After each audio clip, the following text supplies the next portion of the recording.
I didn't need a lamp. I wasn't looking for one. But it was there wedged between a pile of broken fans and tangled extension cords at this tiny thrift shop I pass on my walk home. The kind of place that smells like old wood and older secrets. The tag just said, $2, doesn't work. I almost walked away, but the design caught me. Brass base, tall neck, a weirdly smooth black shade that didn't reflect light. No cord, no bulb, just the body of the thing, like it had been gutted. Still, something about it felt important. Like I'd seen it before, maybe in a dream. I bought it, brought it home, set it on my nightstand as a joke. That night, I woke up at 3:12 a.m., no alarm. No noise, just awake. The lamp was glowing. Faint, sickly. Like moonlight through swamp water. I reached for it. But as soon as my fingers touched the base, it flicked off. Dead. I sat there, heart pounding in the dark, staring at a lamp that shouldn't be able to turn on. And had no power source. The next morning, I checked everything. No cord. No battery pack. No switches. It's solid metal, top to bottom. I laughed it off, told myself I dreamed it. Wrote it in my notes app so I wouldn't forget.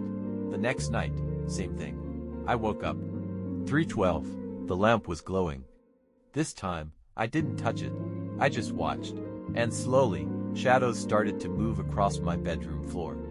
Not cast from anything, just moving on their own, like silhouettes of people pacing around me. No sound, no breathing, just outlines walking, pausing, walking again. The moment I reached for my phone, the lamp went dark. Gone. I didn't sleep. Next day, I tried turning it on at every hour. 3 p.m., 2 a.m., midnight, nothing. But at 3:12 a.m. exactly every time, the glow returns. And what it shows me is starting to change. Last night, I saw myself, lying in bed, eyes closed, breathing slow. And something standing over me, not a shadow, not an outline. A person, head tilted, hands at their sides. Long, wet hair, smiling. When I blinked, the lamp turned off. I started setting alarms. 3:10, 3:11, just so I'd already be awake when it happened. I didn't want to be caught off guard again. The fourth night, I was sitting on the edge of my bed, phone in hand, eyes on the lamp. I kept checking the time like something was about to detonate. 3 hours 11 minutes and 59 seconds. 3:12. The lamp blinked on like it had heard the clock tick. Same glow, greenish, cold, but this time, the shadows didn't start on the floor. They started on the walls. I watched figures crawl upward like stains, long limbs, stretching too far. One of them stopped and tilted its head toward me. It didn't move, just stared. I didn't blink. Not until something in the lamp moved. It wasn't just a glow this time.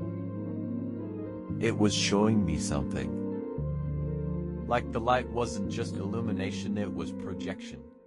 Inside the shade, I could see the shape of a hallway. My hallway. Same rug, same creaky floorboard.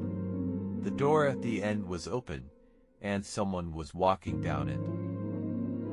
Toward me. Step by step. Only the door in real life was closed, locked. The closer the figure came inside the lamp, the colder the room got. I could see my own breath. I don't know how long I sat there, seconds, minutes, hours. Then the figure stopped. It was just outside my bedroom in the projection. And in the real world, I heard a knock. 3 soft taps on the door. I didn't move. Didn't breathe. The knock came again. Then the lamp flickered. And the figure in the lamp turned its head. It was me. But not me now.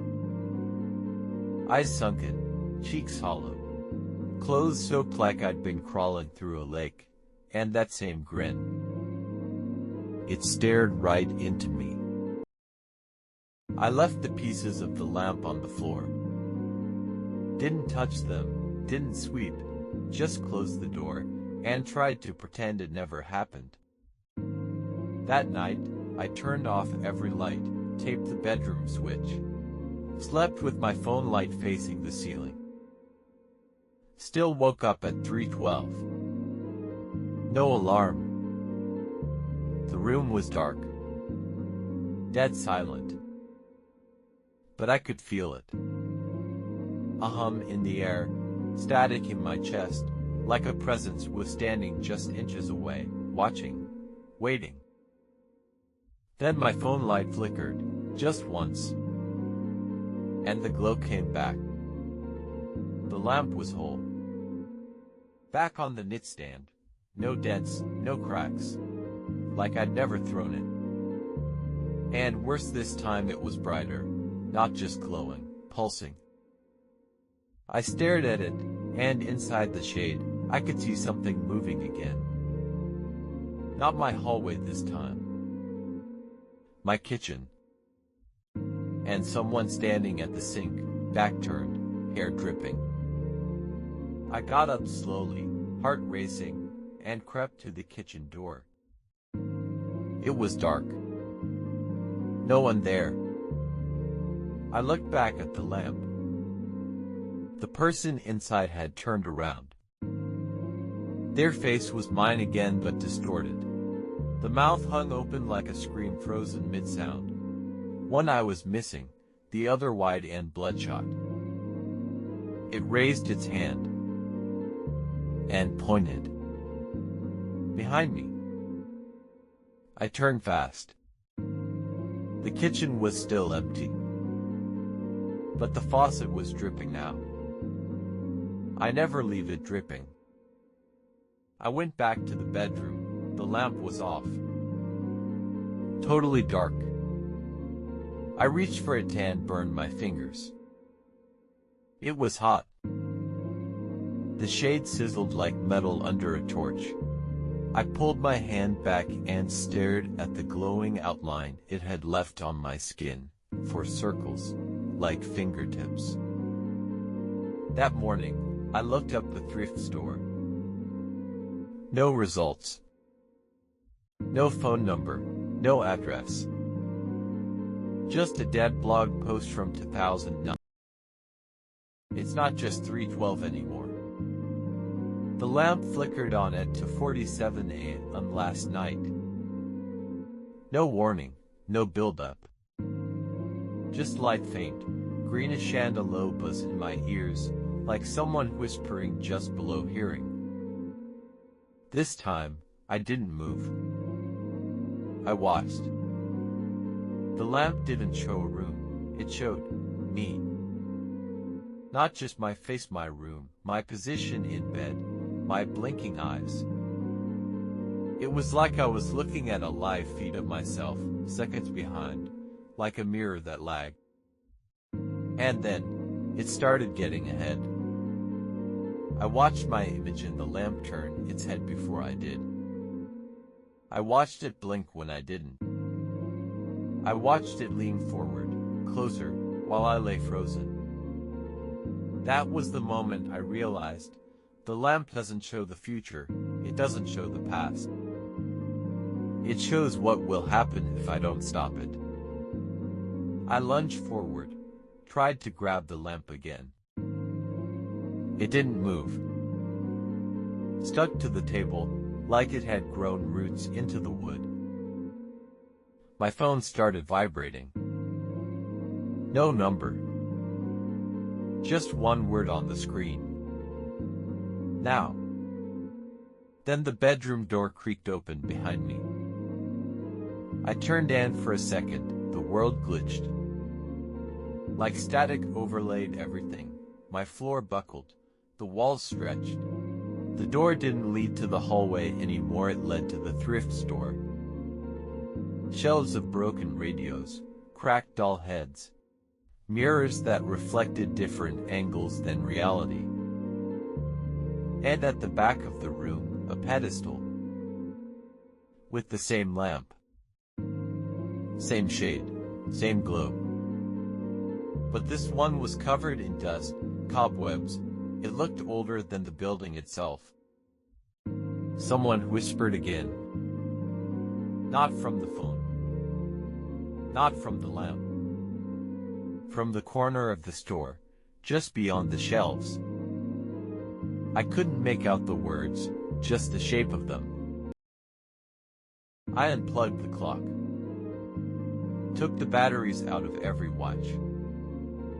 Turned off auto time on my phone and tossed it in a drawer. If I didn't know when it was 3:12, maybe the lamp wouldn't turn on. Maybe I could stop it.